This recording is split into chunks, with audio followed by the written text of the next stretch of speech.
Welcome to the YouTube channel of the Mobitru platform.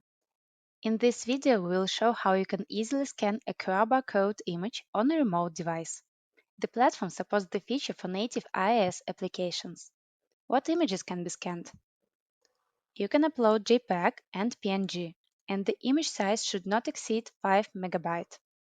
Also, you should check whether the barcode type you are going to scan is supported.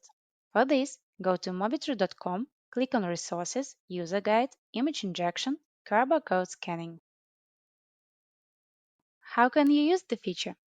First, choose a device and start your session on it. Open Native Install App tab. Here you need to upload your application. After clicking on Install, choose both checkboxes to resign the application and enable the image injection feature. When the application is ready, open it and activate the scanning feature. Next to the device, you will see the Quick Access toolbar. Find the QR barcode icon, click on it, and upload your image to the opened window. Note that there are two ways to upload an image.